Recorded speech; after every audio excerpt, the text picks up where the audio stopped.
All right, happy Friday. Hope everybody's doing great.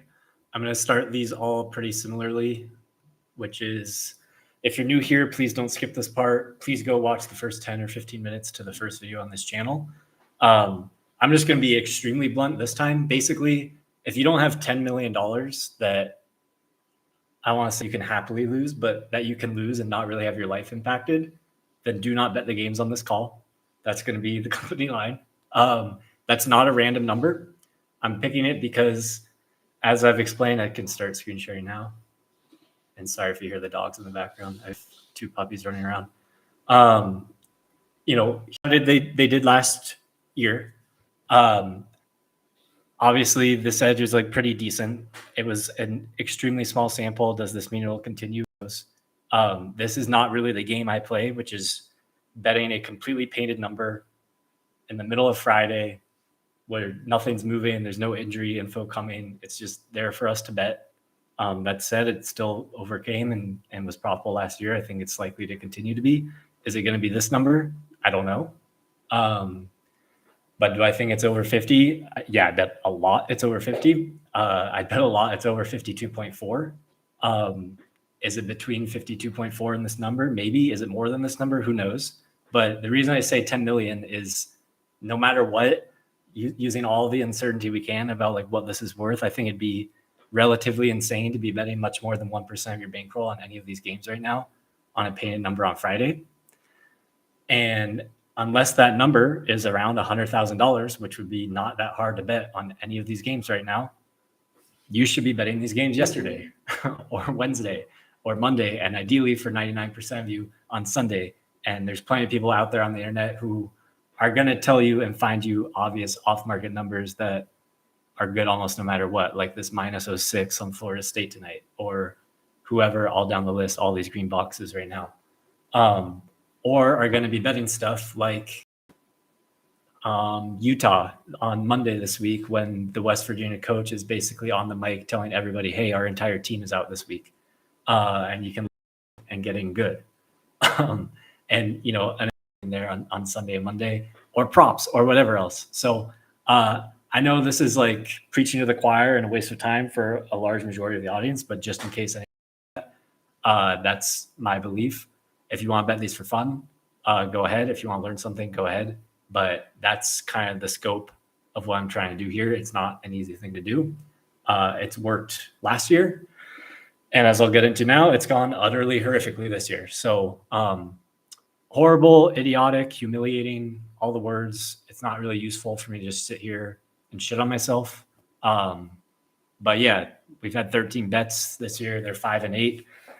The work's been really, really pretty poor. I'm not like super paranoid about the results, but it's just like the quality of the work has been really poor. Why is that? Usually, I mean, there's more than just these three things, but usually any run like this, and again, it's 13 bets, we'll get into in a bit, is three things. One is nothing, it's just noise, random variation. Like I just said, it's 13 bets. You can do the math on how likely or unlikely this would be. I mean, I've had many runs of 5-8 in my life.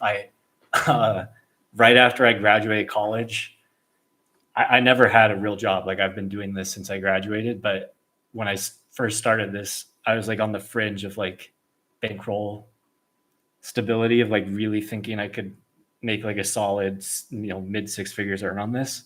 And like right after I graduated, right when I decided to like take the risk of doing this, I had an 0-17 run. So I've had crazy bad runs. So that's option one, is just complete irrelevant. Nothing's going on. It's just losing, and that happens. And if it didn't happen, then everybody in the world would do this, and everybody would, if it was really easy to not think there's nothing to tolerate like a losing streak, the competition would be insane for this. Option two is I'm getting dumber or less skilled. I remain super humble to that always happening. Like I personally think the opposite is true. I think I'm learning more every single year. But like definitely I don't plan to do this until I was 80. But if in some thought experiment I did this until I was 80, I would bet that some year between now and 2075, there will be some year where I start getting dumber or like less skilled at figuring this all out. I can promise you I'm not working less.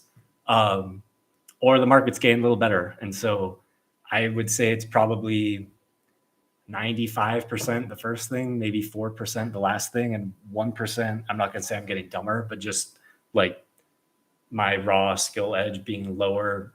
Maybe if I'm reflecting and being extra honest, that like maybe I don't need to do football in September if I'm still doing baseball and stuff gets easier in October. Like I've gone over, like the results for going all the way back since COVID have been way better in October than all other months for me. Is that random? I don't know. You can see how like the breakdown went through the weeks last year, but yeah, maybe this is helpful for people to see like my 56% is no different than if you go in here and just simulate it a bunch of times. Like losing can happen, drawdowns can happen. You can look at this column J5 at how low you can go. So I'd love to not be down almost 4 units, like 3.85 units on September 26th, but we are. I'm going to keep working hard. Obviously, the work's been poor. As for like specifically last week, because I do like to go into a little on each of these. So the absolute like dead nut, like horrible nightmare outcome of anybody who bets on sports is to lay 2.5 minus 20 on a game that closes 1 and lands 1. Like, I can't really imagine me having ever done worse work on a game in my life. I actually went to look this up. I haven't found a bet in any sport where the market has said I've made a worse bet than this one. In like 3 years, there's some baseball game with like a scratched starting pitcher, but like this never happens to me. And that's not like bragging. I'm just saying like this does not happen. So that's like massive sirens, like moving against me. When I get negative CLV, it's like this, which, you know, we laid 2.5 minus 120. It basically closed 2.5 minus 120, if not even more than that, a little. But as I've explained in many of these calls so far, like, you know, my Miami O closed 15. The reason it's -3 or whatever is, and the CLV ROI is because it didn't move and there's juice to overcome. Like games never, if it shows up as negative here, it's just because in a baseball game, I didn't, but like pretend I bet the Cubs today and I laid 175. So that's not 5 cents of CLV at Chris. That's not 2 cents of CLV at Pinnacle. You know, maybe it ran out to 195 and came back. That's usually how a game, if I get negative CLV, would look like. And it closed here where I'd, with VIG, have like 5 cents of CLV. But anybody who understands math would know the market's still calling me a loser if I laid 175 on this game. Again, I didn't, but just as an example. So back to that Arizona game. I mean, this just hasn't happened to me in like 3 years. It's highly, highly disturbing. But that said, like, I mean, I did say we if it was Jones starting, we'd probably close slightly bad. But I wouldn't care. And probably people are laughing at me getting fed humble pie for being so arrogant about that. But like, I don't know what to do with the team. I mean, we just saw Arizona close like a 1.5 point dog last night and looked like it should have been more than that for 58 minutes, maybe way more. Where San Francisco was just 2.5 on the road to that same Seattle team. I get it with health, but looked cheap there. So, I mean, if that price was San Francisco at home, either the market has just made like a net 7-point adjustment on these teams from 3 NFL games, which is just like bordering on mathematically impossible unless there's like 10 rookies on the field or like crazy injury stuff. That's option 1. Option 2 is I'm wrong and Purdy is worth 4 points. Or option 3, which call me stupid or stubborn or whatever, but like option 3 is we had a good bet, even though the market's screaming at us that's the worst bet I've made in any sport in 3 years. And I don't know, like watching the game, I know stuff went San Francisco way, stuff went Arizona's way. That goes the same in every single football game. And seeing how Arizona was just rated like 12 or 18 hours ago last night or whatever. I mean, would I rebet the game? Yeah. I mean, can complain about Connor getting hurt if you're on Arizona. I mean, Bosa got hurt for San Francisco. There's a lot going on in both directions, but for how I evaluate stuff, and I'm not going to get into the EPA and everything, but this game to me looked like San Francisco 3 barely juice, which is kind of what I made it with Jones and more than that with Purdy. So Should I probably, leave alone injury games if I don't know for certain what's going on? Because I can maybe. Am I beyond well aware that Shanahan's like the best liar in football? And maybe that I get over tricked into thinking Purdy had a legitimate chance, maybe. But regardless, I still don't think our piece was horrible. And obviously it's highly costly to lay that price on a game that closes 1 and lands 1. And maybe I'm being a little harsh. I know most 1.5, but still, like, that's my worst work I've basically done on an event in 1,000 days. So I don't know. Maybe I'm getting credit. Maybe I've lost my fastball. I don't know. I thought these were good bets. I know we took a miracle run out of the fourth quarter to win this one, but I thought the Chargers kicked the shit out of them, to be completely honest with you. They scored. They didn't cross the fit. This is not exaggerating. They did not cross the 50-yard line in the first half. They scored their lone score on a 4th down, 60-yard touchdown. Chargers looked like they just came out sloppy and played their worst 3 defensive downs of the season, then fumbled a kickoff and were playing from behind the whole time. But they lose their right guard and right tackle and have this guy named Deculus. Sorry, I got let the dog in.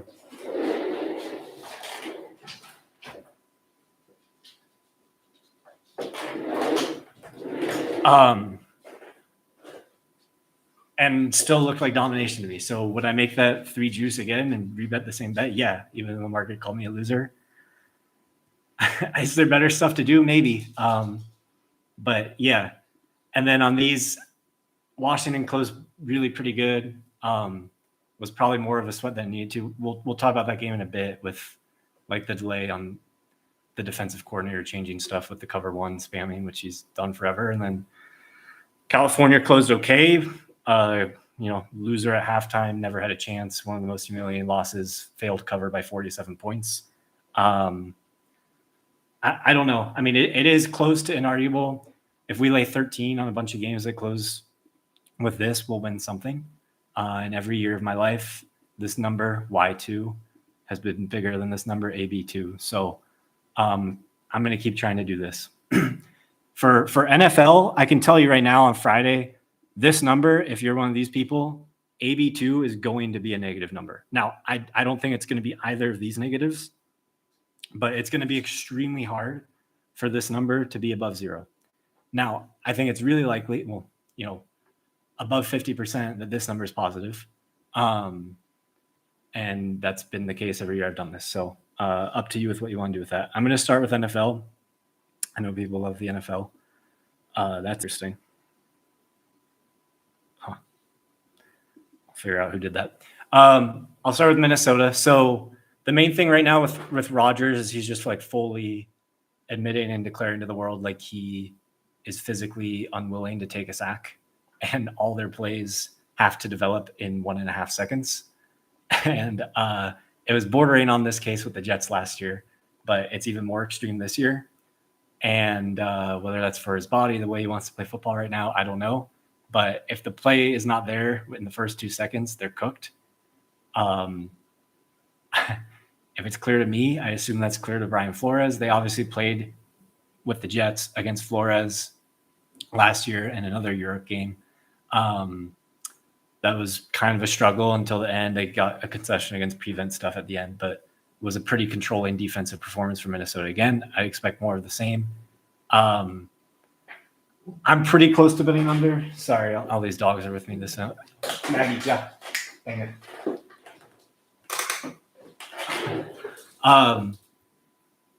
But with the error bands I have around Wentz right now, which despite their shellacking last week, I have to have really wide error bands around Wentz. It's going to take like a pretty obscene gap in price for me to want to get involved. So strongly Minnesota and under, but I can't do anything with Wentz maybe all year. I don't know. He signed 3 weeks. I just have to, I guess it's like a month ago now, but still. And I know O'Connell's had plenty of good performances from quarterbacks, but there's also been plenty of bad, and I'm not willing to like upgrade that to what they need to be to make this cheap. Philly, Tampa, nothing to do. Without actually doing the math, it sort of feels like Tampa, when you really account for all the injuries, my best guess at all the offensive line stuff plus Evans makes Tampa hard to make a lot more than average, if not even above average at all. So If there is 0, it's a 0 versus 6 with like the Florida home field. It's a perfect price. That's kind of what I think it is. Rather than it being like 99, 1% on the tush push, it seems like versus Vita Vea and this team, maybe it's now like 95.5. If you think that's worth something, I don't really think it's worth that small of a gap to like crazy change the price on this, but they have more than any other NFL team succeeded against that play. I don't automatically write these off, and the Bills do kill teams. The issue is the injury stuff that came out today, but the Bills do score in fourth quarters. They score touchdowns, and they don't really stop until like the very, very end. They're as close as it gets to like a big favorite college football team that covers with these. Not just the big numbers. Obviously, you can go sort and look through when they've been laying a price like this, but also just when the game's out of hand, even if the pregame price was lower or whatever. But I can't actually stretch it with the injuries right now to do anything. But like, for example, I'd way rather, I think the price is perfect, but like I'd way rather lay 14 than take 17. I don't think that's like a shocking hot take from lots of people though. I weirdly care a little about Chuba Hubbard. I'm going to monitor this. The way what's his face Canales was talking about it, I think this morning, if not yesterday, was sounding a little more optimistic than I thought. Usually when stuff like that pops up midweek, it scares me. It makes me think something happened in practice, but it sounds like they were just being paranoid with like symptom management, and he's okay. He's not worth, like 10 or 15 cents or anything, but he's not worth 0. I mean, he's a big part of what they want to do. Is Gonzalez worth that much? Yeah, I probably overrated the New England defensive backs behind Gonzalez the first 3 weeks. Luckily, I updated that quickly. Like I didn't really actually. I think we're up a little on New England games this year. I don't know. I see like the most exploitable linebacking core in the NFL with New England personally. Will Carolina take advantage of that? I don't know, but everyone keeps like destroying Bryce Young like he's regressed from last year, and I haven't seen that at all. Again, I'll be extra clear. Like he's a well below average player. I would not desire him on any team I care about winning.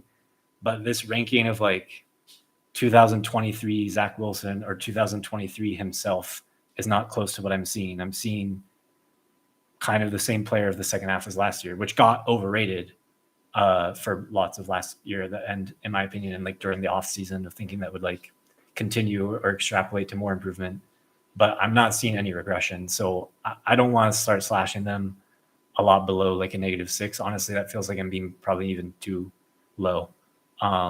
So I barely lean dog, but it's disgusting and has mostly all to do with me probably be even lower than the rest of the market on a lot of defensive personnel with New England. But I will say the D line is very real and maybe not just real, but a lot bigger than Atlanta, who's a lot more twitchier than big in the front. And that could be a whole different challenge. I'm not enough of like a trench warfare expert in these Robert Hunt and center backups with Carolina to know if they like handle twitched up guys differently than big guys. But New England is definitely a different challenge than what Atlanta just had on the defensive line. So something to watch. I thought this might like have a chance of wicking up to 3, which I'd be interested in. I love Mariota.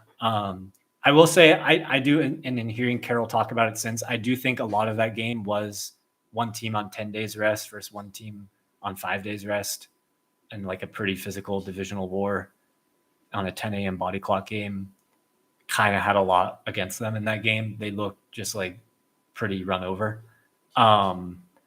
So that said, the market at this price isn't really giving Washington credit or reacting. I'm not saying they should because of what I just said, but I don't know how much is McLaurin worth with all the other stuff. It sounds like Bill CM is highly doubtful too, and some other stuff. I don't know. I mean, I think a lot of the front office and coach and offensive coordinator, to be completely honest, and seeing everything Kyler's done since, it doesn't look like we should be that low on Kingsbury. So I don't want to make them a lot below a 0, and I definitely don't want to make Atlanta more than that. Speaking of, they're like crazy telegraphing a lot of stuff on offense. Atlanta is, if I can see it, I'm quite sure NFL teams can. So, yeah, that said, that's kind of what the market has here too. But currently, I guess I'd barely lean Washington. I'd definitely be looking to take 3, but I doubt we'll be able to. I love betting Detroit. I don't think I can do this number. Obviously, both teams are going to spam man coverage about as much as anybody in the NFL. I think Cleveland more has the personnel to do that than Detroit. Obviously, Detroit has way more of the personnel to do that this year than last year. Sounds like Ward is highly probable. Like, yeah, okay, that's fixed. He matter a lot from what they do. So, yeah, I mean, I don't want to start like getting crazy on Detroit that much above a 4.5 or 5, but I do maintain like everyone wanted to start doubting them instantly during all the offseason stuff. All last year, they were rated as a 5. Maybe they downgrade center and guard by a point if you're super aggressive, but they almost upgrade every layer of the defense by at least that much. So like personnel wise, I didn't really see any reason to doubt that. In terms of like just statistical regression from an outlier team, I don't know. I don't see a lot of reason to do that. All they do is just kick the shit out of everybody every year in a row for 4 years. I'm cool leaving them up like probably around a 5. How much do you want to destroy Cleveland, who like pretty clearly has a top 10 defense? I mean, it's hard to be a lot below a -4, which they'd need to be to think about lane 10. So it's too much of a stretch. But I will say I do lean that way. Like if you have a hot day tomorrow or you're having a hot week or whatever, and you need like sucker, mouth breather NFL favorites to put in, I don't think Detroit's horrible, even at this late number. But, you know, like this number is obviously a lot better. Man, it feels like not betting Tennessee games in some way every week is like a complete waste of money. But I think it's kind of efficient. I do pretty decently disagree with that move up on the total from this morning. Even at this like kind of shitty low number, I'd still lean under. The sample of NFL games with winless teams in a divisional game other than week 1 is actually really, really low. Way lower than I would have guessed, especially this late in the year. And it seems like they've played towards more like physical, lower scoring games, which is super logical to me. I'd expect maximum focused, pissed off, aggressive Houston, potentially to a fault. Like I think Tennessee's best chance is Houston gets like over aggressive and there's like 3 personal foul penalties and they like get bitten on double moves and stuff. I would be stunned if Stingley plays. I'm sure that's fixed by now. I don't know, whatever the official report is, but I would currently be beyond stunned if Stingley played in this game. If he did, I'd probably bet the shitty price and bet under, and like honestly even lean Houston as low as I am on them. But at these prices, there's nothing to do. I'll talk about Dart. So I'm guessing here's how I kind of monitor him. I'd expect a pretty weird amount of deflected passes at the line of scrimmage from him, from his release point, like more than you'd expect given his height. A lot of speculation, but based on like some of the things they've alluded to and some of the things I saw in preseason and stuff, I definitely elevate the chances that they start running more tempo than they have. Like, I don't know if you noticed, but like Washington went a lot of no huddle and faster pace last week. There are some NFL teams that do this, and I think this could be a game that the Giants try that. To be clear, that's not like I text Mike Kafka every day.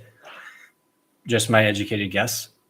On price, I mean, clearly I'm just off market, which I'm okay being, but like I need some reason not to be, because all Harbaugh does is win every year of his entire life at places he shouldn't. And not like 1 or 2 or 3 times, but like every time in the NFL, basically every time in college, taking like literal dog shit at Stanford up to what they became. So yeah, I mean, I know I sound like a nut job compared to a lot of people in the market, but like I know I've been doing this long enough. Like I know what a 4 looks like, and I think they're a 4. Like they're not a perfect, they're a flawed football team, and we'll get into like I think Becton matters decently. It seems like he hasn't practiced this week with the concussion. But I don't think it's the biggest thing. Like Salyer can play. The bigger deal would be if Pipkins didn't play, but I fully expect him to. So yeah, it's just what I think they are. I think maybe the most underrated unit in the NFL is the Chargers defense. I mean, since Minter's been there, they've allowed easily the least points in the league. Last I checked, that's the net goal of every defense is to not give up points, and they do that better than everybody since he's been there. So I'm not saying they're the best defense or he's the best coordinator, but I don't know why he's not considered one of and like very highly rated when they've been better at their task than everybody else in the entire NFL. They have exceptional football players, like I talked about last week. This guy Staley owes football fans so much for how misused Derwin was for 3 years. But they're letting Derwin James do like his rookie year stuff with Anthony Lynn and Florida State stuff again, and it's completely changing games. He's probably the smartest football player I've ever watched. That's why I think they are. And, you know, I'm guessing there's lots of error bands around what Dart could be, but I know what -4 and -5s look like. And this on the opposite of Harbaugh, like this team doesn't cover every year for like 3 years. It's not quite Titans bad, but it's been close. So, yeah, honestly, it sounds stupid to care this much about a right guard, but I really would pretty seriously consider laying 6 flat if Becton was playing. I don't think he's going to. And I guess on the road, you could argue, although the Chargers did have to go silent count plenty last week, as they do in a lot of home games, but they do use the right guard to do the silent count. But, you know, Salyer's done that. I'm sure he's practiced that. I don't really think it's worth a lot. So, yeah, strong lean Chargers if you need like mouth breathers, sucker favorites in your accounts and stuff. I think there's worse than that. I have a bet here. 268 San Francisco, Jacksonville under 47 -110. I'll track it as I think is worth a bet. I know that sounds like a complete nut job to think that there's just, you know, 2.5 3-point edges sitting here on NFL sides and totals at noon on a Friday, but you've seen how they've done in the past. I think it is. I make it under 47. I make -123. That's why I'm betting it. Why do I make it -123? Or maybe better put, why does the market make it even money? I'm guessing due to the pass rate. Annie, venga. Ja. Gracias. But I think there's some underrating of the San Francisco defensive personnel. So like this linebacker is close to Derwin's level of like impacting the games right now, Warner. I'm not saying Bosa's worth nothing. Obviously he's not. But if they had a position where they could lose something like that, it would be on the defensive line, and it would probably be edge rusher. These guys have been really impressive this year. Going from Staley to Saleh is probably worth 2 or 3 points. I swear to God. They're playing more cover 6 than everybody in the NFL by kind of a lot. And Jacksonville's obviously very aware of that. I'd expect them to be disciplined like Cohen was in the Tampa-San Francisco game last year, even though I know Staley's a lot different from Saleh. That's kind of how that game was managed. I expect more of the same. Jacksonville's defensive front is incredibly, incredibly underrated. Both edge guys and all 3 linebackers that play in base are really, really good football players.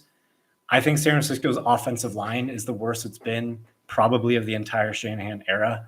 Obviously Williams is not bad, but there's a difference from Trent Williams being like the most dominant offensive lineman in the NFL for 5 years or whatever he was to now being just like merely very good.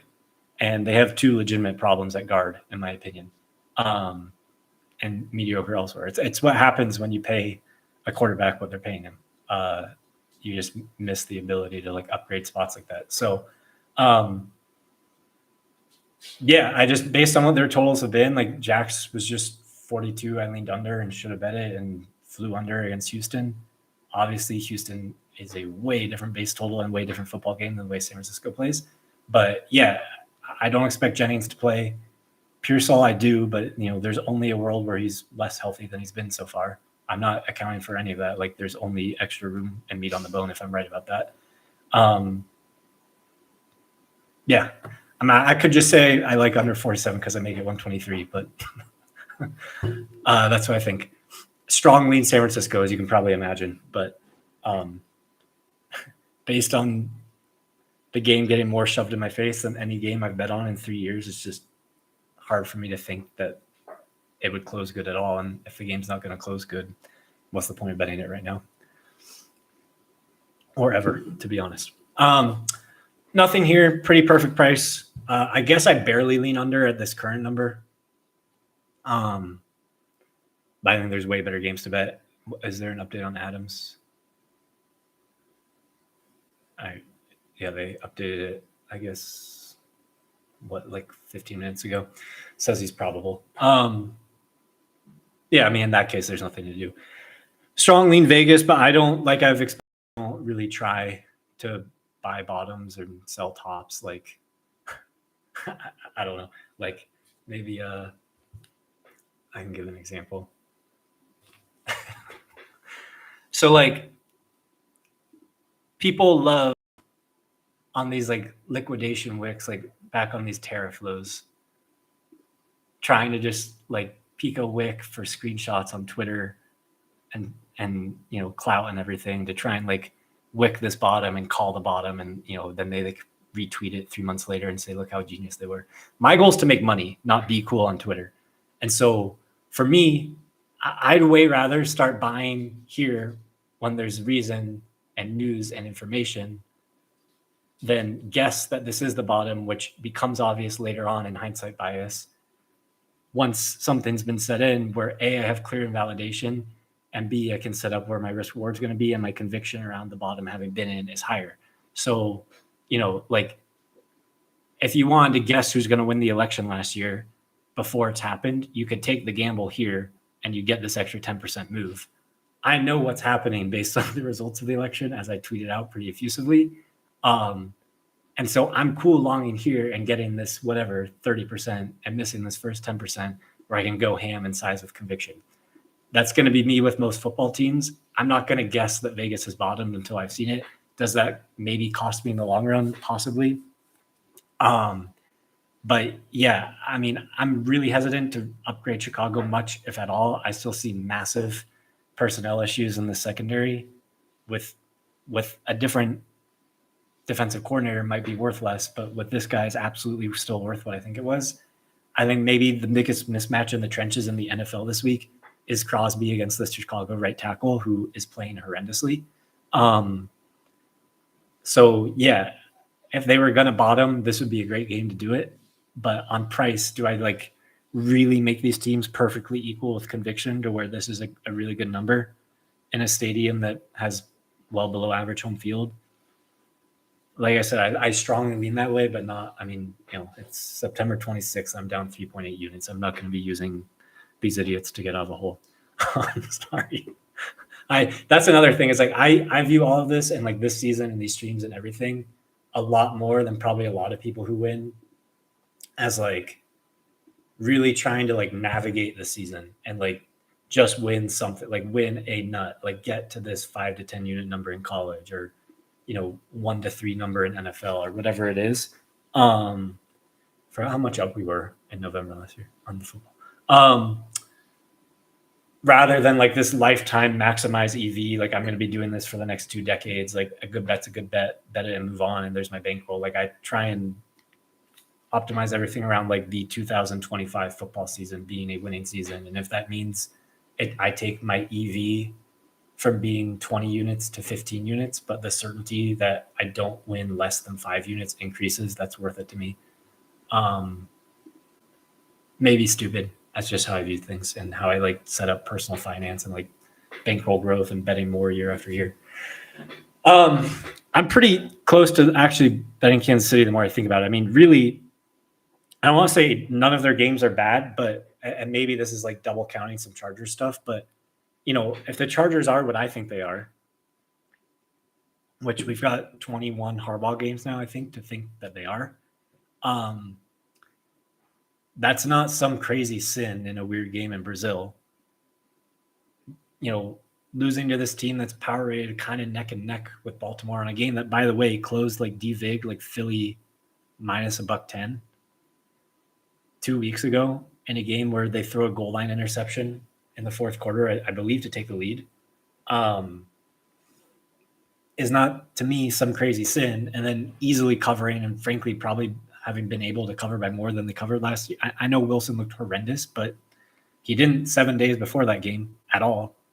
I don't know. We've got like 6 or 7 years now of what we should be pricing Kansas City as. And even if you drag them way down, it's hard not to price them higher this week than last week with Worthy expected back.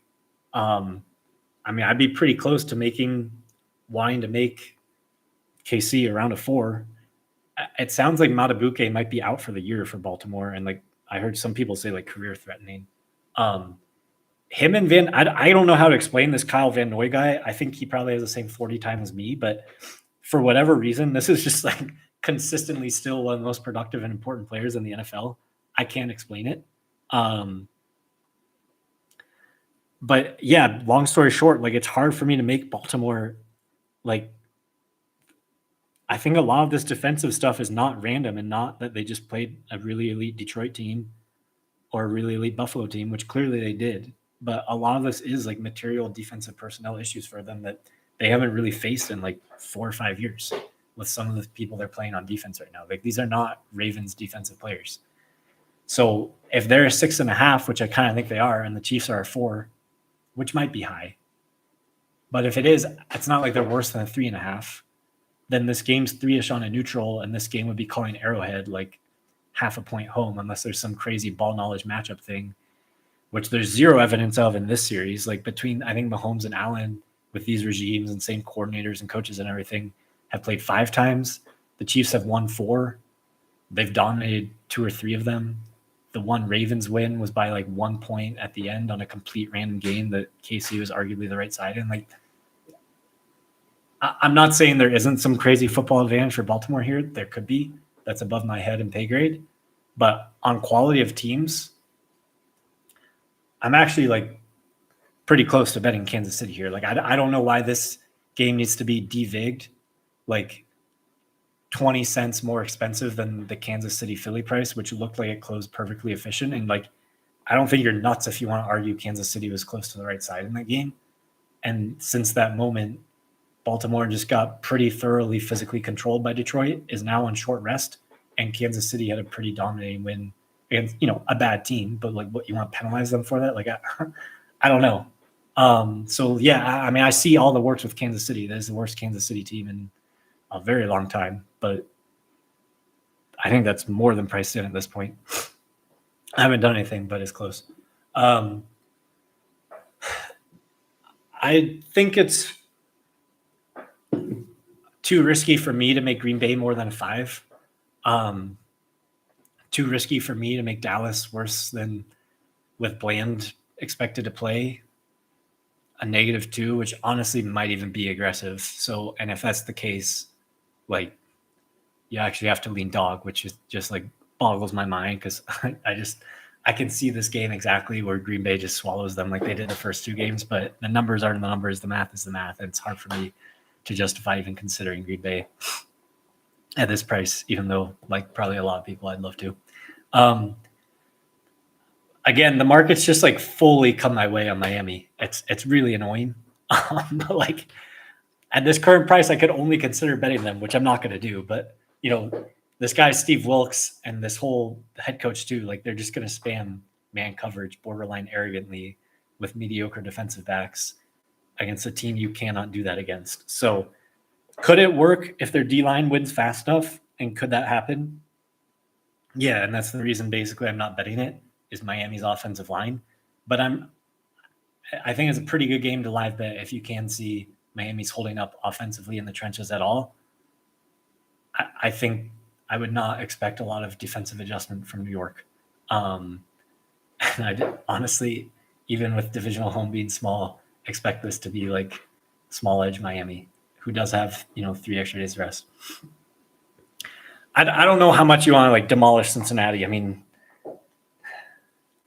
I guess you could just start saying Burrow is worth like 5-6 points or something. I mean, I don't know. That was my impulse 2 years ago in 2023. Thank God I didn't stick to it and lose money on it because I would have. But one of the biggest bets of my life was against Jake Browning. Bama with Jalen Hurts against Washington in 2016 in the college football semifinal. I've long thought this guy is like a complete scam. I said last week how people I thought were overrating his Jacksonville performance, how he made horrible decisions, and we saw last week. Now I think actually, if anything, things going the other way. Like I don't think a lot of last week was on him. I just thought the whole team played like shit. Obviously, he was horrible too, but yeah, I don't know. Maybe they're a -5, but if they are, they're almost value still. And I mean, making them worse than that feels crazy.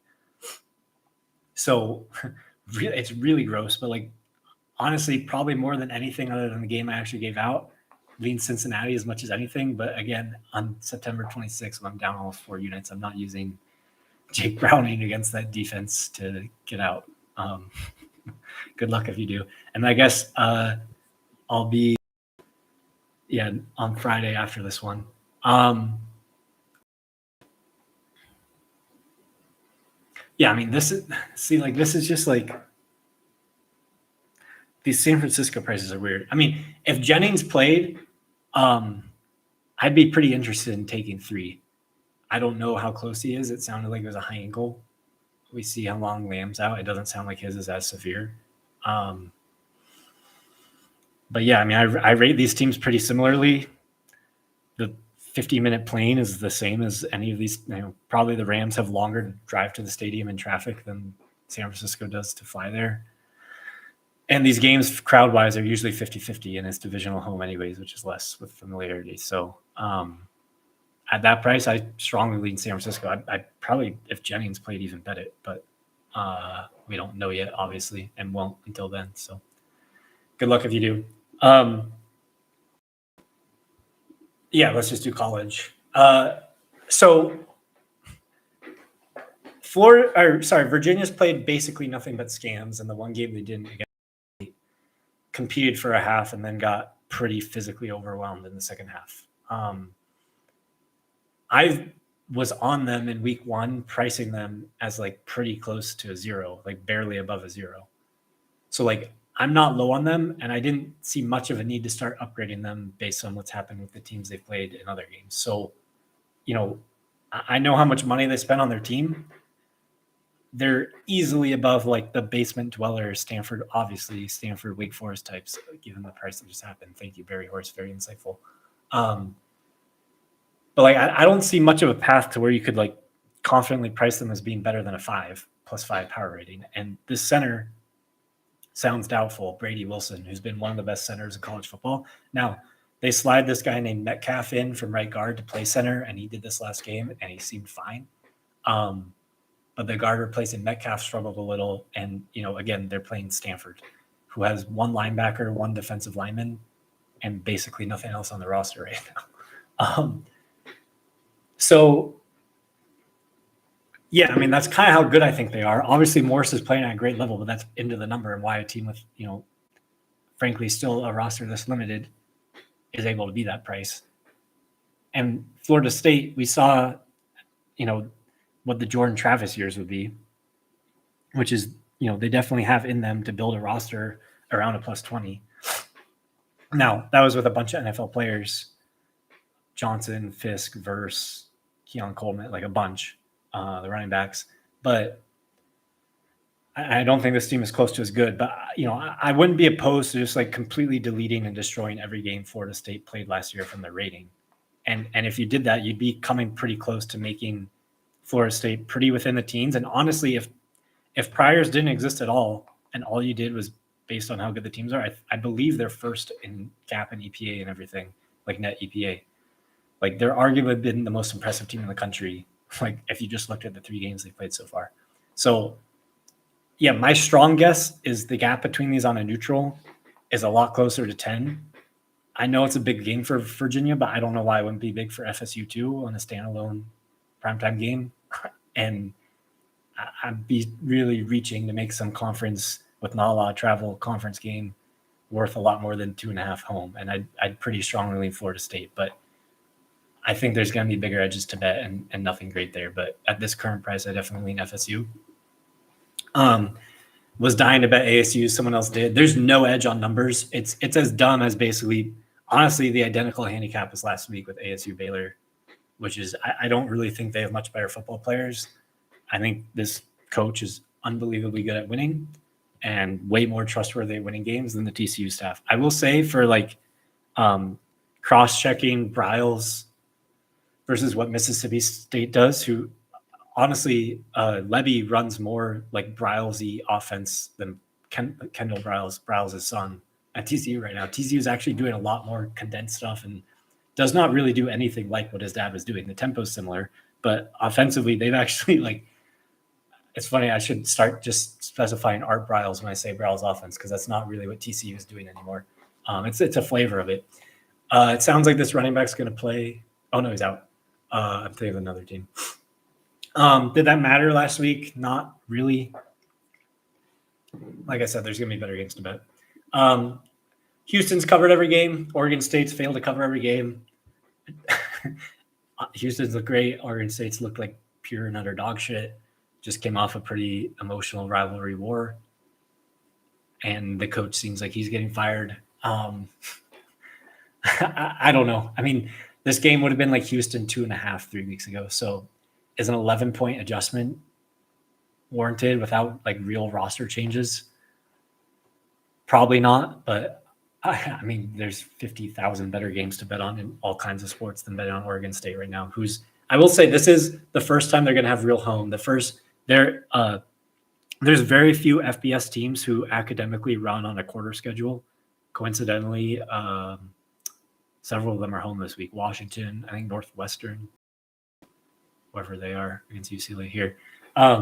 So they didn't really have students at their games the first two home. Would that reduce it and make it matter more? I think that's logical, but is that worth like 1.5 points or whatever? No, probably not.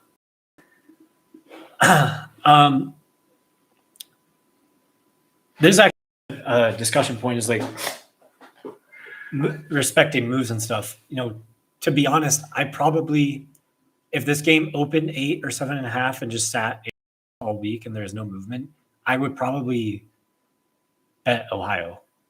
But to me, the signal of this having been traded up at 10 and large sums having been taken with Bowling Green at a higher number, when I know this isn't like MLB where I know all the players who are going to play in this game, and it's just coming down to me making sense of how good these teams and players are.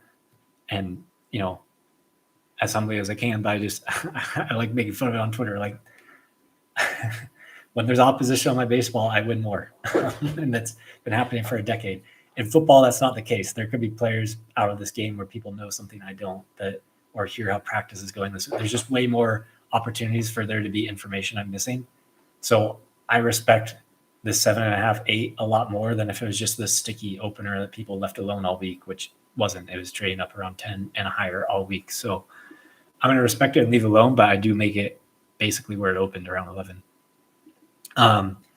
Totally makes sense why Georgia Southern. I mean, completely crazy number, to be honest. And I hate Georgia Southern, and I think I'm high on JMU, and they still made it lower. So there's been weird things in this series with domination both ways at home. I think it's kind of irrelevant.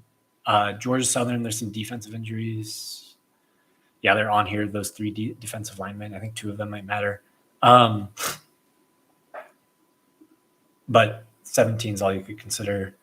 Skip. As I understand today, I'm just going to say, if you're planning or thinking of betting on this game, if you aren't confident that you are in like the top 1 percentile of informed people with both teams, I'd be very careful betting this game. I don't want to say a lot more, but yeah, I mean, the public stuff on West Virginia is really clear. I mean, I guess this is pretty public. I can say this. Last week, Utah's quarterback Dampier did not practice all week other than Thursday. He was extraordinarily limited and basically did nothing. He was limping all week at practice and at campus. And at a minimum, that can help us contextualize maybe not getting psycho mode carried away with elevating Texas Tech. Maybe not psycho penalizing Utah for that when he becomes healthy, though it's not like a lot of their games have aged great. And, just contextualize that game. But my understanding is like, it's not like he's fully healed yet this week. So that's what I know today. If he were out, they built the entire offensive system around him and this offensive coordinator. So, and I believe it'd be back to Zach Wilson's little brother, who's horrible. So, I mean, it'd be hard for me to stretch this above 10 if he was out, and it'd be hard for me the total above 45 if he was out. So clearly 2 really good bets if that is what happens. If he's in, if he's 100%, it's definitely cheap given the state of West Virginia. I mean, this was like a completely pathetic laydown against Kansas, but it wasn't even like they like quit. They're playing just like a complete year zero program rebuild. They were probably going to struggle this year anyways, but now they lose all their best players. Like this second string running back Ty Edwards is like actually really good and important when they already lost their whole offense in Bray and White.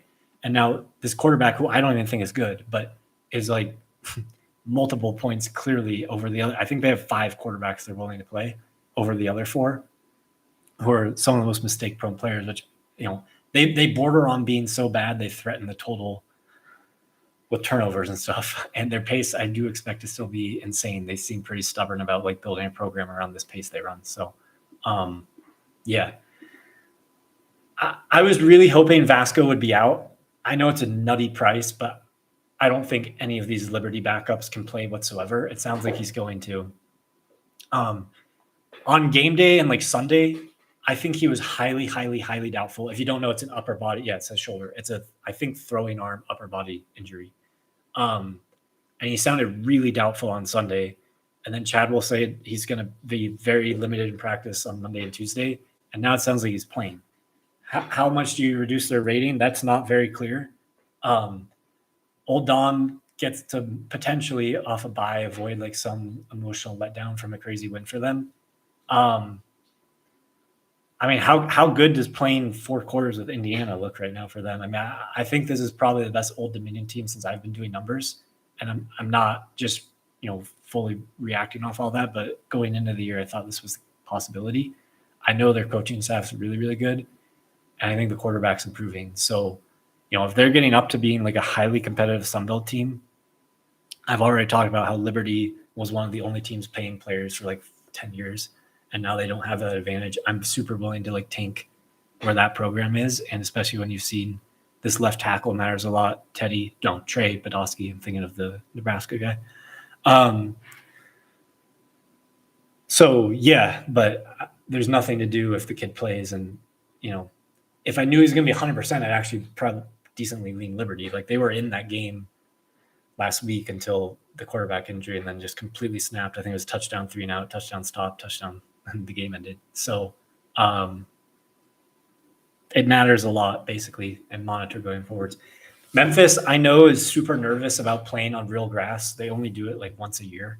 I think the only time they did it last year was against USF, and the game actually played way under, but that's because they played the really, really horrible USF backup quarterback. That was the Hurricane game that got moved to Orlando. And it was Byron Brown's first game out, so that was a big Memphis bet for me. But they've had really struggled with like big shootouts with the footing, kind of like the Super Bowl when it was in Arizona to like KC, like we've seen in some snow effects. If it's not like knee-high snow where you can't move, that tends to favor pass protection, and it's harder for pass rushes to get off. These games tend to play over on sloppy fields. FAU is obviously attempting more passes than everybody in the country and going a million miles an hour. And this quarterback's a complete chaos agent over fuel. That said, Memphis runs the quarterback a lot more. And if they do control this game, I do think they're, able to keep it where this game's perfectly priced. But you're guessing on the field conditions. I do know internally they're worried about that. Like they wanted, and they have a grass field to practice on that they wanted to this week on Wednesday, but it was raining and couldn't. So it's just something to be aware of maybe for live. I think I have to, materially upgrade San Diego State. I was not expecting the defensive personnel to be that competitive with Cal. Let me just close this door.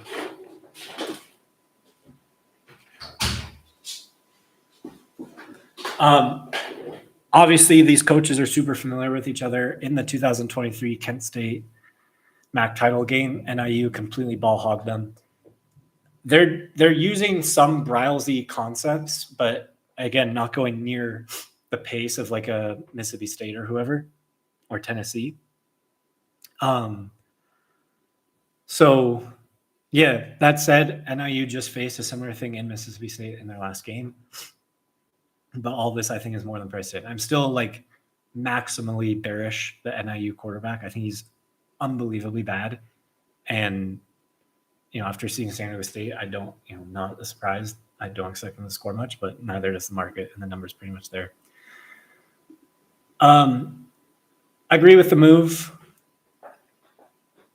If I was complete max confident Arkansas would come with at least as much of an effort as they had in any game this year, and arguably more off of a loss like that, even at this shitty late number, I'd probably think about them. I think it's completely their game.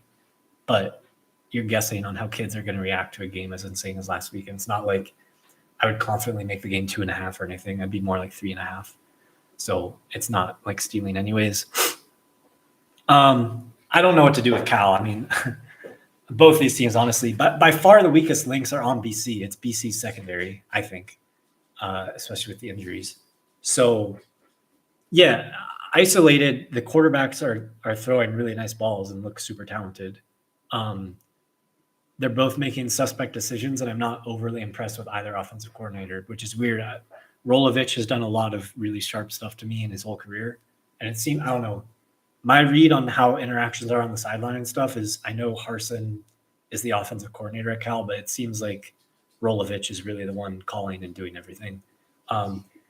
If there is a second weakest link, it's probably Cal's offensive line. Decently lean underdog, but these cross-country conference games are just playing to like nutty high home fields. Hawaii too. Like, it just seems like if you cross 3 time zones in college, it's just worth like double what it is in NFL. Somebody can try explaining that better than me. 1 second.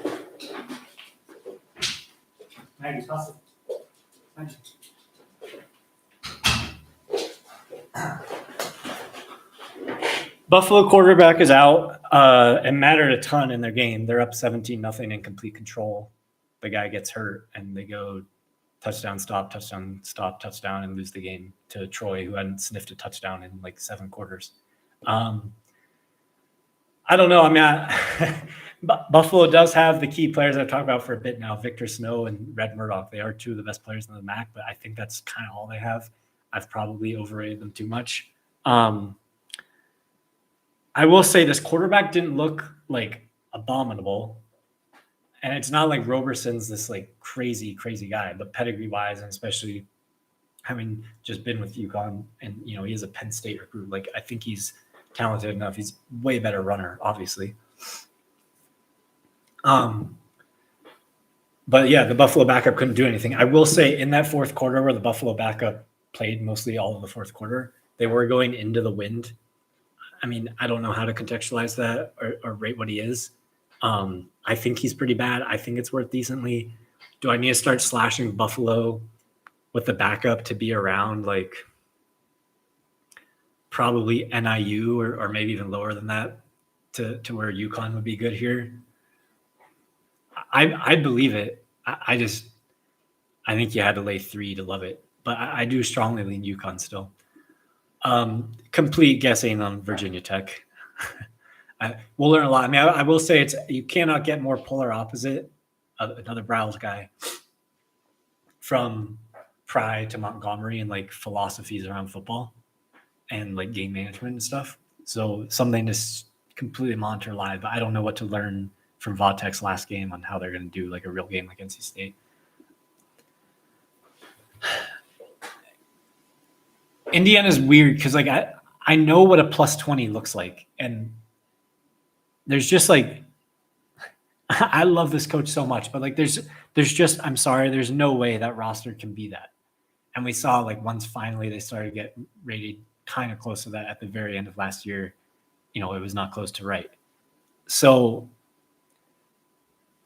yeah, there's almost like an S curve with them where I want to say it's just like bet the favorite in all their games, where if they do have the talent advantage, they just play way up and start to look like a plus 20. But if they play Ohio State or whoever, they start to look a lot closer to plus 10. So that's where I and the market had them started. How much is last week worth? I mean, it was really, really bad for Illinois secondary.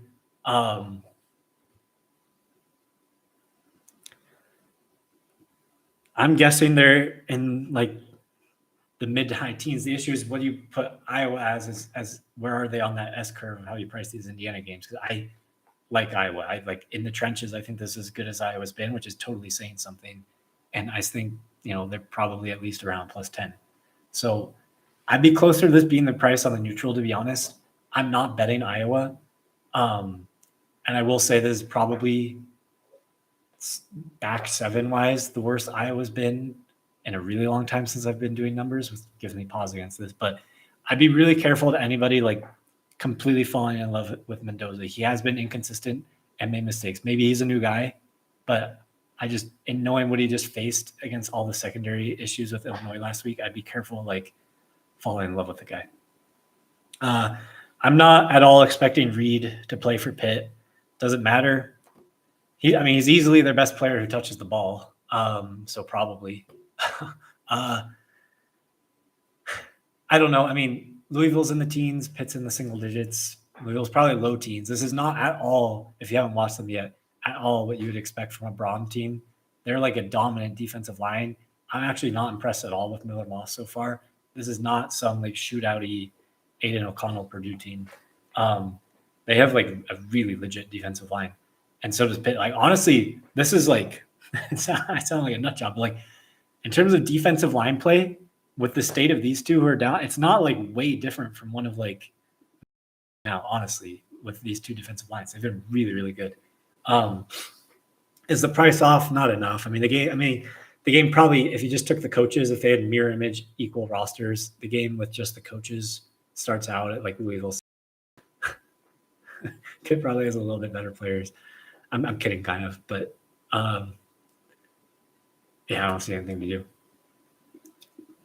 So I very strongly lean under. In my opinion, only the side has corrected for this backup quarterback. I don't think he's good at all. I think it's worth easily what this side is representing. And I'm fully aware of the pace both these teams have played at. That stadium has, I won't say too much, but there are impacts with that stadium on the total. I'll just say that. So yeah, but that said, I make it 57.5 still just because of the pace. It's not like completely stealing and regressing to the market where maybe somebody has some better information on plays they're going to run or how bad this backup isn't. Like I think he is. Maybe it should be 58 and it's not stealing. My like arrogant, not market regress, just raw number would probably need to be like 55.5-ish with a backup quarterback, for example, to want to bet under on this number, and it's not. Looks like there might be weather here. Wake's obviously atrocious. Georgia Tech might not lose this year. The quarterback play alone is probably close to this gap. Wake's defense has been pretty impressive, to be honest. I really like this defensive coordinator and everywhere he's been and everything he's done. But the players are just not real whatsoever. The way Georgia Tech controls these, I could see potentially a lot of running the ball, potentially from both teams, and a shorter game, but that's kind of priced in with the move down in the total already. Stupid football game. Yeah, you can guess. I don't know. Stupid football game. I don't know. Was UCLA really like now they're going to try? I don't think they have that great of football players. But it is weird to see a team that has clearly the better quarterback, a 6.5 point dog. And it's not like it's a 9 a.m. body clock game. They do get a normal kickoff time. But these crazy cross time zone homes, like I said, have just playing to crazy numbers. What's Kaliak Manis worth with information and everything? I don't know. I'm kind of ignoring that. He doesn't have any obvious thing to me like Arnold last week with Oklahoma in terms of Fleck having, the shortcuts and keys to how to stop this guy. I will say losing and deserving to lose, not by as much at the final, but definitely deserving to lose to California has not aged amazing. But I'm also not sure he's got anything close to California's best last week. Both teams have covered every game this year. They've kind of been machines. Two of my favorite coaches in the sport. With what I think Vandy can be, they're another team where it's almost getting like Indiana. Like there's no way Vandy's roster, it's just not right now in like the high teens where they're going to be like, it could be this price like close to for other reasons, but there's no way the rosters are like, they could be pick against Oklahoma or something. Like that's just stupid. But they're so good at football and their coach is so good. Like against bad teams, that's kind of where you have to price them. And if it is, it's kind of a little cheap. Last week's pretty impressive to me. Same thing. You have to use like a crazy monster home here, I think, which means, honestly, if anything, Air Force is probably fractionally cheap. Alejado does not look like he's moving well yet still. And it's debatable how good he was to begin with. It's just he's so important to the team because he can actually do something and the backup's atrocious. But it's not like he had to translate to be winning at high level college football. He's like very, very, very small person. I don't have the information. If Swan played, I'd probably take 16. Since it'll come up with another game in a bit. This is a really weird job. And these calls and everything, like I'm just viewing this as we're trying to make as most money as we can on markets and identify mispricing. Does not get lost on me how insanely gross it sounds and feels, frankly, to talk about a reason's death as something to exploit in markets. But that's how I'm viewing the purpose of these calls. And I strongly think things like that play into these numbers. So if you somehow don't pay attention to football or missed it, App State's coach from 2020 until last year, Sean Clark, who played at App State, like a total App State lifer, passed away. I think things got really bad like 2 weeks ago, but officially passed away, I think on Sunday night, like 6 days ago, who is now UCF's offensive line coach and, recruited most of App State's team and is pretty beloved by all in the program. Again, I know it sounds gross, but I think these are worth things to pricing these games. I get it without numbers. You can make any argument you want for anything. Maybe they're sad and distracted and aren't going to come with their best performance. Maybe they're juiced up and care more and come extra inspired. All I know is in labeling all of these across all sports, I've seen enough of an effect to think that it is something. And I would expect like a really inspired effort from App State, to be honest, this week. I just would. So that's not even really factored into why I'd like it if Swan played. I mean, it sounds nuts because I think they lost by 3 scores, but I really think they were right side, even against the close, lane 3 at Southern Miss. And so if that's the case, and I do believe that, they're probably around a -5, like up, not at JMU's level, and probably frankly not at Old Dominion's level, but like, maybe on a neutral, Old Dom would be 3 or something. Again, if Swan played. And I should note, you might have seen Swan come out after the 3rd interception in that game. That was not a benching. That was due to the injury.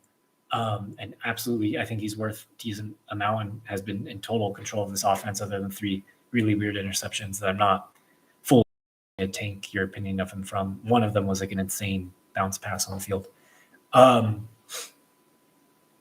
Boise, it's hard for me to want to make a lot more than like between a +5 with some of these games. I mean, they look dead even to South Florida to me. So, it's one football game. I know they were closed, whatever, like 4 on the road to South Florida. They're not pick on neutral, but it's not like that's way off.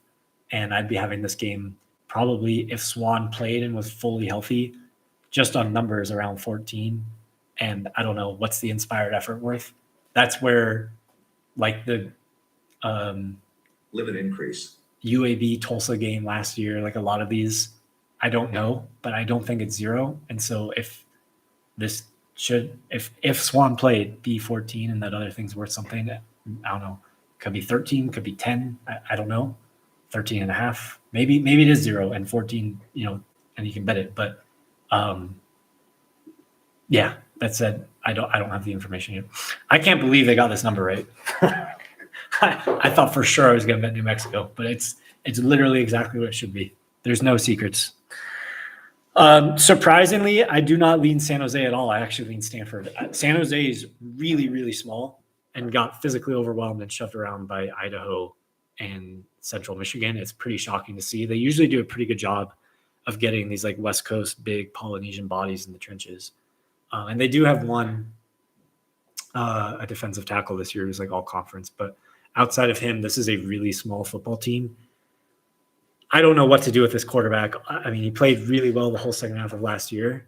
And all anybody told me was how good he looked all offseason, and now it looks like he can't play football. So I'm not going to slash him. I'm not betting Stanford, but there's no way I could bet this price, and Stanford should have a pretty material size and strength edge in the trenches. Now, I still think they're completely horrible, and if Egit played anything like he did last year, that's easily Stanford's weakness on all these deep vertical passes San Jose can get up. And I still think the world of San Jose's offensive coordinator. I'm not freaking out from 3 games with him. I just think their roster is low enough with new enough players that it's not worth doing anything. Pass. I'll get to the good games. So I think 161 Arizona +6 -110. I'll track it out as a good bet. So both these teams have played Kansas State, obviously in very different stages of Kansas State season, but in a complete raw neutral, Iowa State was a 3.5-point dog to Kansas State. They won. The game didn't really look like it was clearly and obviously mispriced. I mean, it kind of looked like it should be Kansas State something. Not 3.5, but maybe 2.5. And since they've killed a horrible FCS team, landed against Iowa, and were just in a war with Arkansas State, who got physically controlled by Kennesaw the week later. Now, Ark State's one of the least trustworthy teams ever to, like, after a game like that they were up for, then go care at Kennesaw. I highly suspect we just saw one of Arkansas State's worst games of the season last week. But this, I really do think, is a down Arkansas State team, especially all the way back to the Southeast Missouri game they played in week 1. Being in a war with them, and I know all anyone would say was that was a flat spot for Iowa State.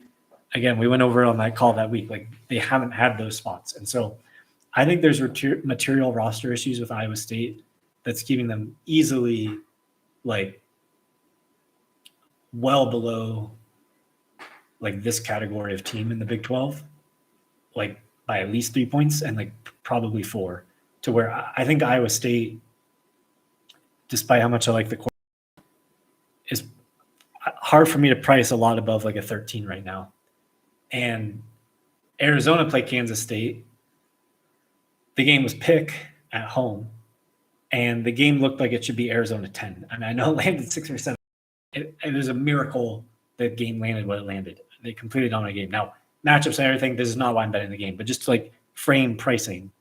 You know, we're not way off or, like, months apart or touchdowns off on the market against a similar equal team, saying that these guys are basically the same price. And what I think of both these coordinators and very real players on defense at Arizona for a while, it's hard for me to price these teams as, like, a lot apart. The most I'd make this on neutral is 3. And with this total, it's really hard for me to justify how this could be a cent over 6. And, you know, I really don't really think I can make the game a lot more than 4 with this total and how things match up. Obviously, Iowa State's going to do what they do on defense, as always. Not the greatest matchup against what Daggy does through the air, but I do think Arizona has a running game with the quarterback and a solid enough matchup to where, again, I don't really think I can make this game much more than 4, even with, like, a lot of respect for home. I love Navy. Is this price worth it? With this total, I don't know. I mean, you can speculate now on these matchups with these option things. Like, is the interaction actually? It's very interesting to talk next to this game because I've done work on this on trying to experiment. Like, is the reason Army Navy have just, like, the market's just been 10 points off on the total for 2 decades until, like, 3 years ago. Is there some specific interaction about it being the defense that they practice against for 8 months? Is it just the raw 5-year-old logic of they're running the ball the whole time? There's only got to be 8 possessions. To me, it seems like there's an interaction to where it's not just the raw math of the clock and running. And so I've tried really checking that actually with these Bryles teams when they've played each other, because we've seen very few games actually of like first like talent of teams like this, Ole Miss, whoever. I haven't really found anything, but long way for me to say. I could see there being some effect like that. With obviously Rice is not exactly like Army, but they're actually closer to Navy, to be honest. with what they do on offense. And I don't think this should be priced exactly like an Army-Navy game. Obviously, I wouldn't expect half as much intensity as a game like that. But I do think that interaction between option versus option exists here, which makes it hard to lay 14. But if this was a normal game with a normal total, just on goodness of football, I'd pretty easily be laying 14. But I think that's been sorted out by the market. I alluded to this. If there wasn't that weird caveat, I never bet overs that start with a 6, but I actually kind of lean over here. But I'm too nervous about pricing that side of the math. Probably like everybody in the world, I'm completely dying to bet Baylor. How on earth could you justify a price like this? Aranda has been good at these like big number games. If it's, if you view it as sort of like, do they show up and care for 4 quarters? And it makes sense that Baylor would be one of those teams, and the market sorts out whether they truly are good enough to name a score by making the price this high. When they've been able to name the score, they sort of have, and not even by, doing what Heupel does or James Franklin or any of these people do, like just by them carrying and trying for 4 quarters. So are they good enough?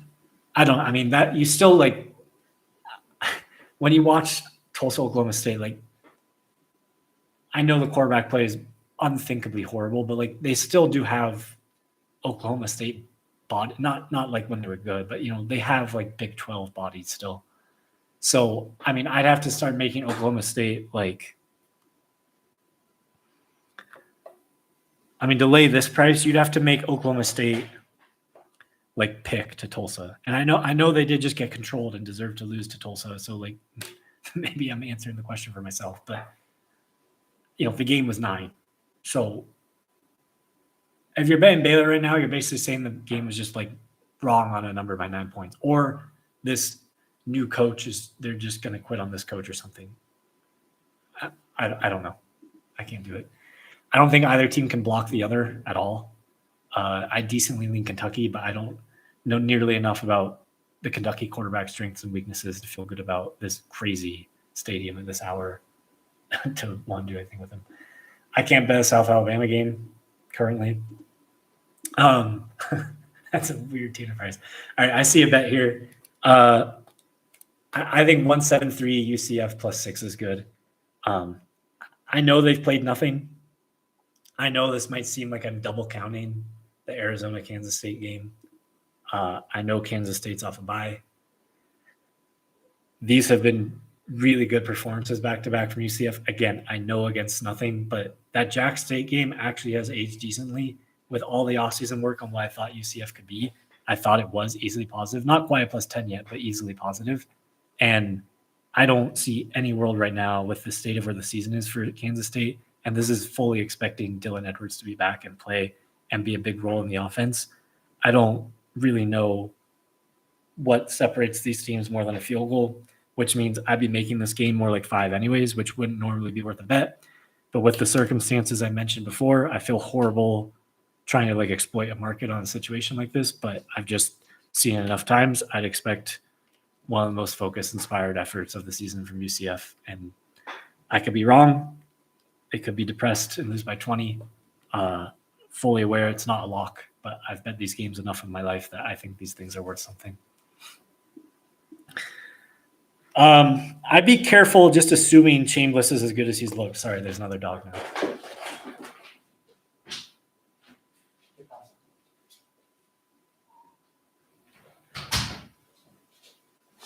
These things get scared. I don't know. Look, I'm clearly quite fond of Tulane. Like, that game does mean something to me, but just knowing this guy's background and pedigree and how utterly different of a defense, he's about to see at LSU, I'd be really careful assuming this guy can beat like real SEC defenses. So by far the best unit on the field is LSU's defense, I think. And I still have really, really strong worries about Ole Miss's offensive line. So I don't see anything to do. Nothing to do at this price. If you got in, good, keep it. I see a bet here. This one's probably my favorite of everything so far. I think it's just missing this, basically. Maybe people want to spot odds. or listen to the press conferences. I think I'll track it as a 179 Marshall money line, even money. I'll track it as.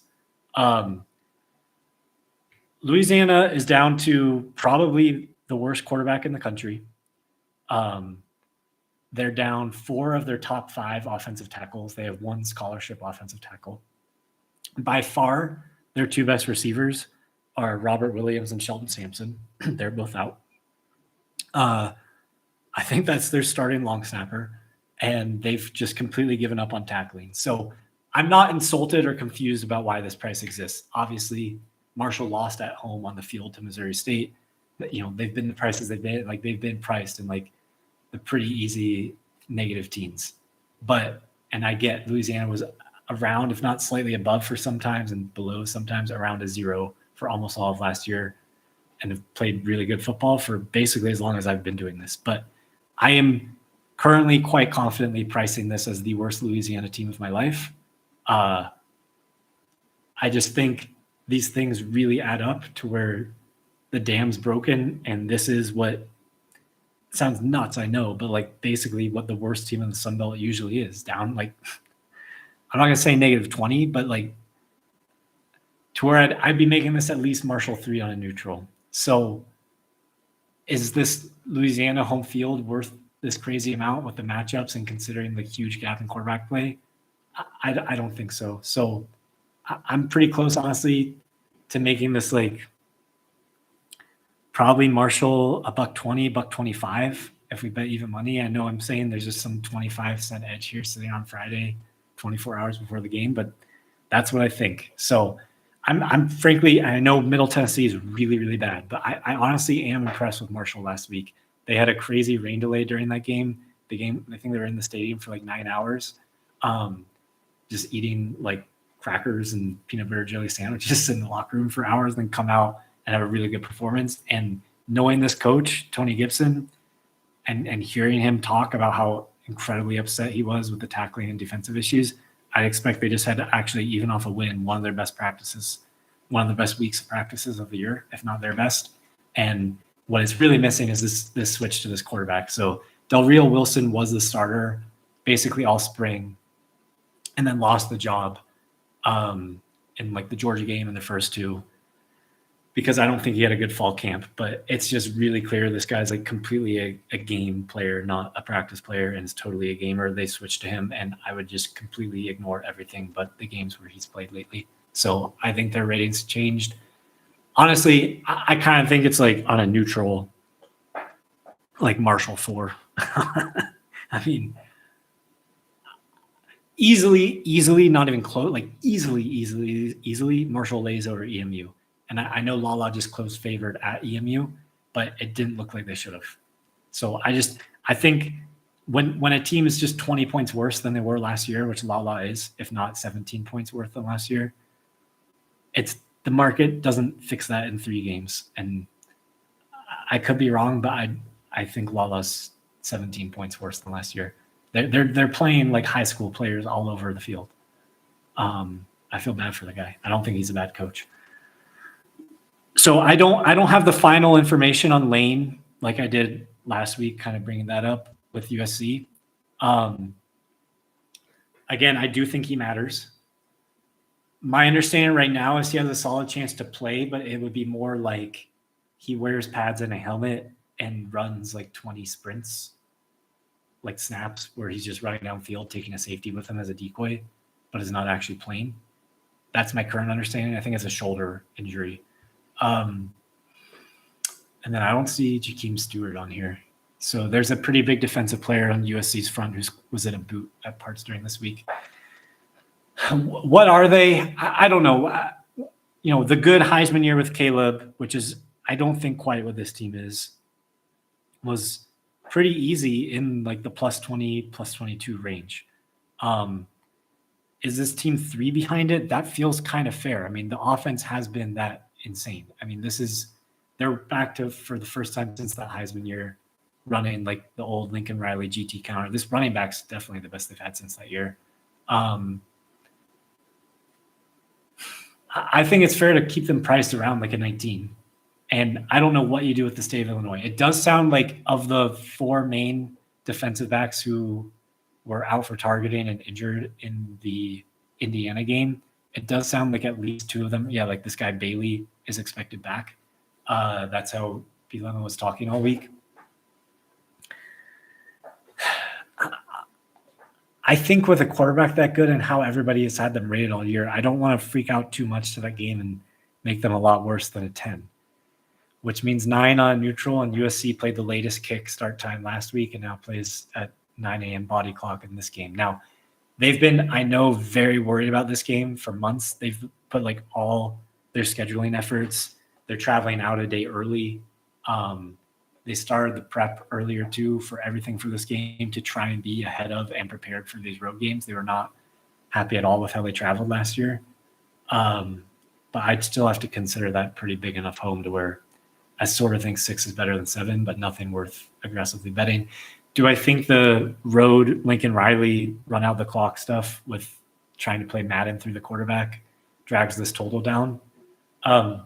Some, but with the football matchups of the weaknesses of both teams, I don't love that enough. At 61.5, I guess I could see it. But I don't think you have any amazing betting under right now. I don't know what to do with Ark State. I mean, that was insane.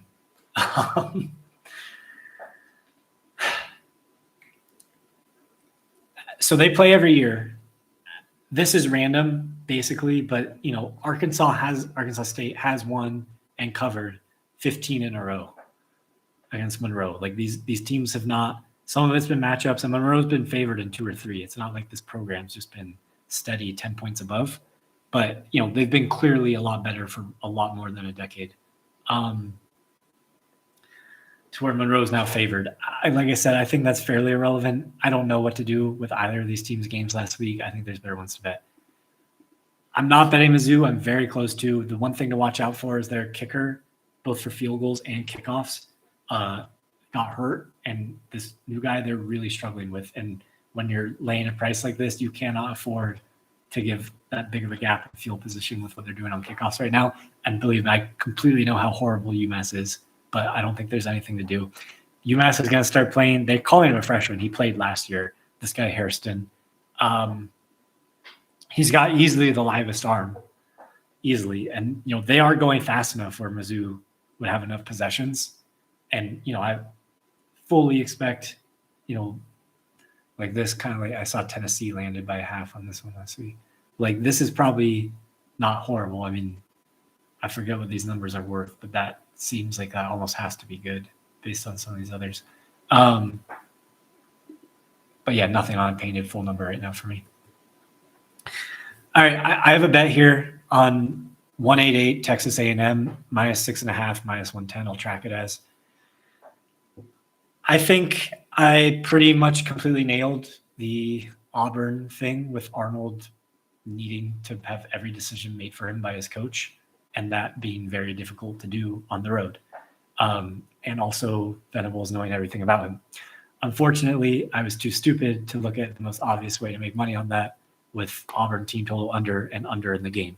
Now, similar to kind of that Utah game above to help contextualize, that material injury that he's getting surgery on happened in the first quarter last game.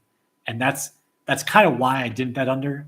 Obviously, I was kicking myself during the game because that looked like a much better bet, which shout out to everyone, by the way, who did lay Oklahoma 6.5. I know it took a name, but I kind of think it was deserved. But yeah, Mateer played that whole game with an injured hand. And this is going back to what Auburn's defense, I thought, made Sawyer Robertson look like. Now, again, we're into SEC play. They're probably playing with a way different level of effort than they did in the Baylor game. And I do still think highly of Durkin. But I think the secondary is still really limited.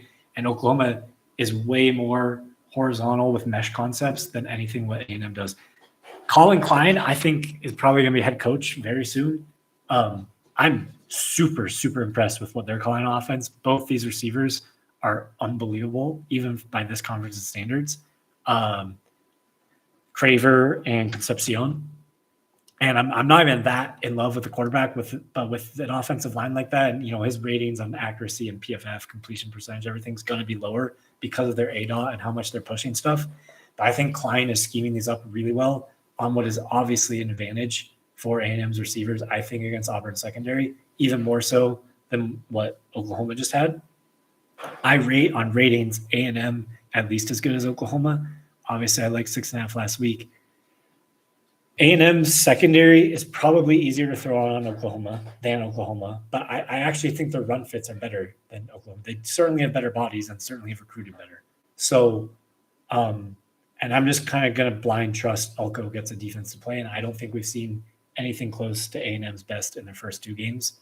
And there's still a world where that Notre Dame game means we should be rating A&M as like a +20, which if they are, I think we're stealing here off a bye. So, yeah, what on raw ratings, what do I make it? I mean, Auburn, I can't in any world make more than a 12. By the way, I expect their center to play, who's like probably going to be the first center in the draft. Where is he? Connor Liu, the first name on the list. He's probably going to be the first center in the NFL draft this year, and the backup's a 17-year-old. I think it matters a lot if he gets hurt mid-game. It's a strained MCL, so like it's a real injury that like most other positions would miss weeks for. So it's not inconceivable he leaves mid-game. But yeah, I have it as basically a 12 versus 19, 7 on a neutral with very real SEC home that matters more for Jackson Arnold and off a bye, to where I'm not going to sit here and say I'm the only genius in the world that can make this game 10 and I'm right 24 hours before it starts on an SEC game I can bet $500,000 on. I'm not saying that. And if I did believe that, maybe I'm not quite capitalized where I need to bet $1 million on, a 56% winner right now, but, I'd find a way to do it. But I think 9 is better than 7, honestly. So it's not going to close up there. I think it might close where it is now. But yeah, I think Texas A&M -6.5 is good. This is so funny, by the way. I promise I'm not mad about it, but it's just, this happens every year in every sport. It's the funniest thing in the world for me to sit here and watch.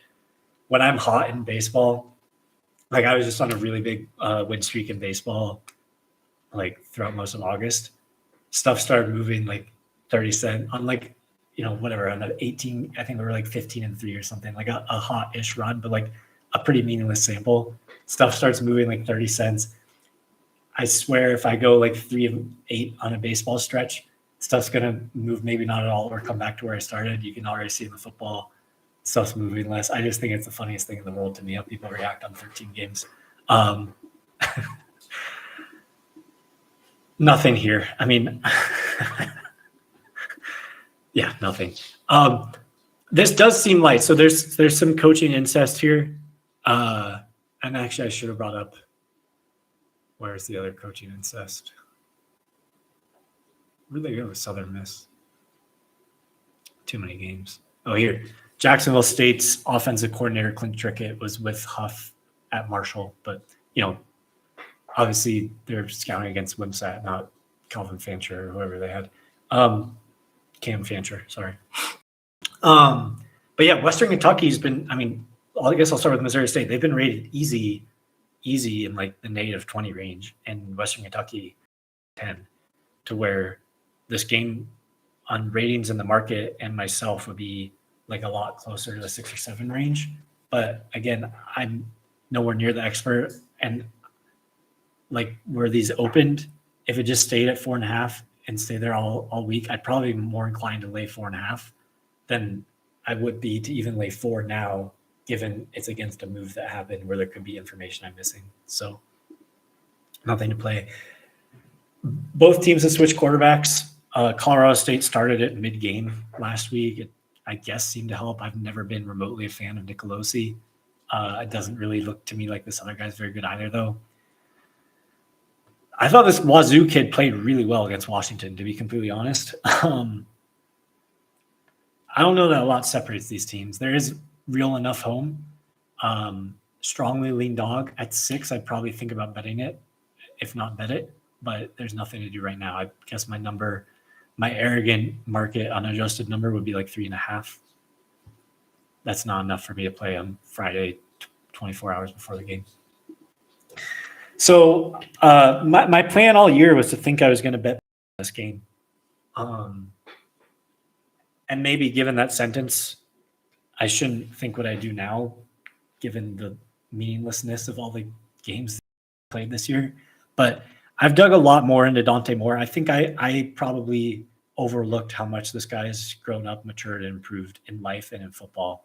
I don't want to put words in his mouth, but I think the kid understandably was like pretty anxious and depressed for a lot of his time at UCLA, and seems like he's like really grown up into being like really mature enough and grown enough for an environment like this. And obviously he hasn't played in them, but he was at the arena and all these, probably practicing on the sidelines, and, you know, was one of the better high school recruits of the last few years. And now looks unbelievably talented as a thrower to me. Again, I get it against complete meaningless competition, but he looks really skilled and nothing like the guy I was betting against at UCLA. So if he is who I've sort of started to upgrade him to the last week or two,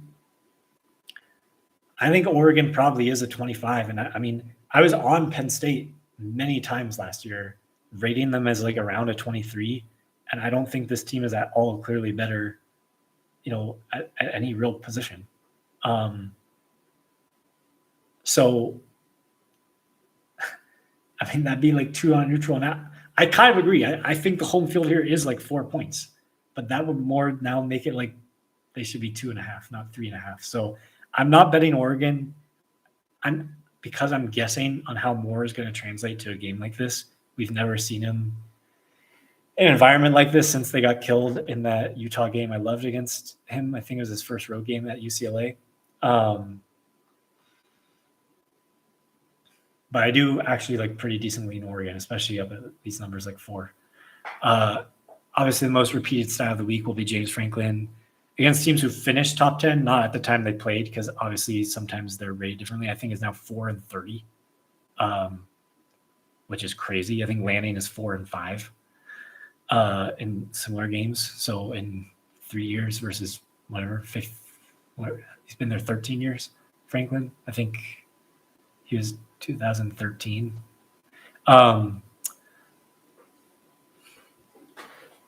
Does that mean anything? I don't know, but it does seem like Penn State plays a different number based on the opponent. I mean, I can't really comment on this because I need to find out who took 3, because that kind of shocked me, to be honest. My raw arrogant number is Georgia 3 juice. I was kind of even going to consider Lane 3. I think it's completely and utterly their game. I know they're a very flawed Georgia team. I know roster, everything wise, this is probably the worst Georgia team since 2020. And I'm even willing to entertain Bama being the better roster. But with how much this game is Georgia's and some other matchup stuff, I was going to consider it. But I'm not going to be in the face of that much money on a game like that happened during this call, so I'll figure it out after. To be clear, I was not going to track it for my record on any of this. Stupid game. And then, yeah, I have a bet here. So I think over 52 minus 110, I'll track it as, is the same caliber of bet as everything I bet last year and what I've been betting this year. Let's hope it results-wise ends up more like last year. So I'm very close to betting Washington. I am fearful that I'm going to regret not just betting Washington. But in my opinion, this is giving too much certainty, the market is right now at this price, to what Ohio State's defense can be. And I rarely bet games like this, like these games of the week with these top 10 teams. Like, I just rarely bet them. But for me, my confidence is high enough here to make it that much higher. I guess I'll start with Washington has the ball. I believe Williams is the best quarterback in the country. I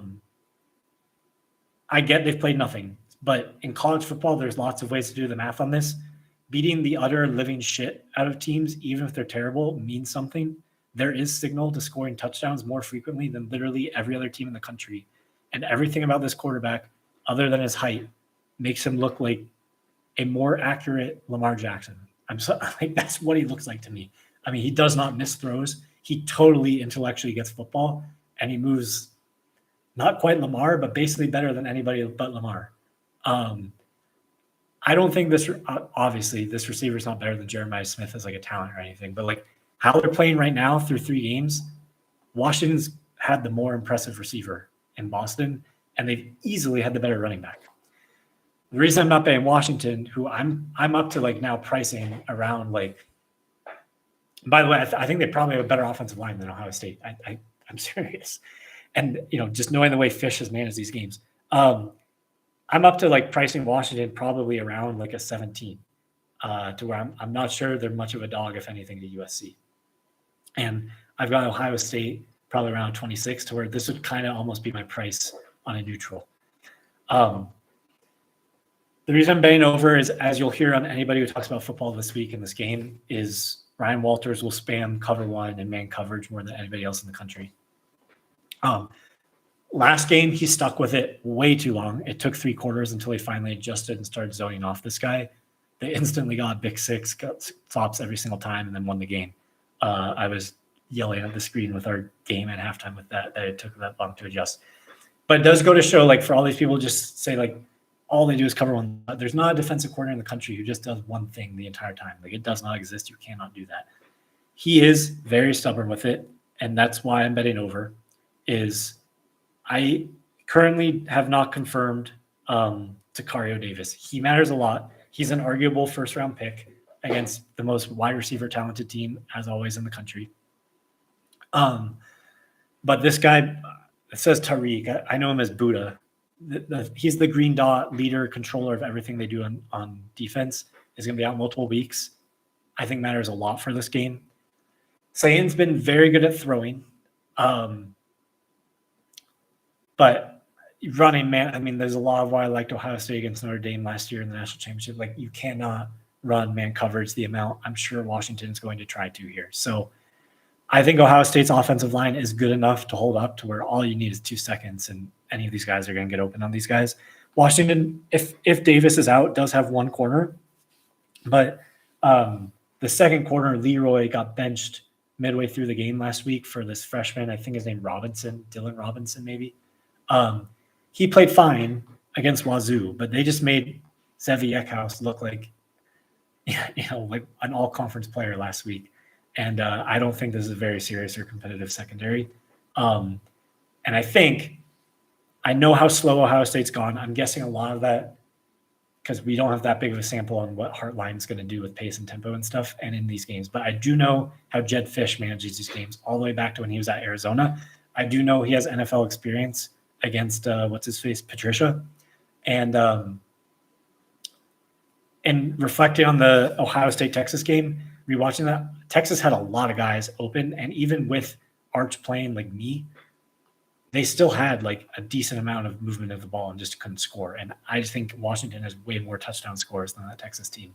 So, yeah, I'm guessing, I don't know how they'll start in the first quarter, but I'm guessing Ohio State's going to try to run more than I would like to have my price on this total, which is pretty close to 55, if not 55.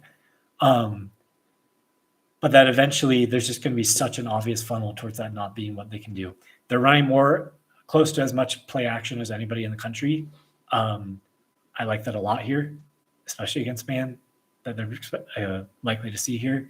And yeah, I'm basically, long way to say, I think I'm just like 3 points high on literally just Damon Williams. Like that literally is probably the bet. And it's spread out between what's better between Washington and over. And I think over is a lot less fragile of a bet. But yeah, I mean, if you wanted, I think it's 50 to 1 to win Heisman. I mean, they have 3 like really competitive, difficult games. I think they only need to win one of them for, if I'm right about how good he is and how crazy his numbers are going to be, I think they only need to win one of them probably. It seems like 10 wins would get you into contention, and 9 win Heisman players have happened before. But that stuff's not my specialty. I don't know how to do the math on all that. Here's another one that fits the category of, if it wasn't against the move, I'd probably bet BYU. I don't think Colorado's a lot better than a 0. After watching East Carolina last night, that means a lot more to BYU. Honestly, kicking the living shit out of Stanford means a little bit more. I mean, Stanford's moved it a little more than obviously myself, but other people have expected the last 2 weeks. And Stanford, I'm not exaggerating, you can check, did not cross the 50-yard line until it was 24-0 in the fourth quarter. So I think BYU's defense is really real. Power range wise, I think they're at least a 10, and I'd probably be making this game like 7.5. And if this was just, I was going through the list on Sunday on openers, I'd probably lay it, but knowing we're against the move, I'm going to respect the information I could be missing. So, yeah, let's recap. The first one, I think Arizona +6, 161. 173 UCF +6. My favorite Marshall pick, even money. $188 A&M -6.5. And then 201 Washington over 52. Everything other than Marshall is -110. I'll add that to the sheet. And then in NFL, San Francisco under 47 -1. So yeah, thanks for making this long. And let's hope the results improve. Take care and have a great Friday. Limit increase.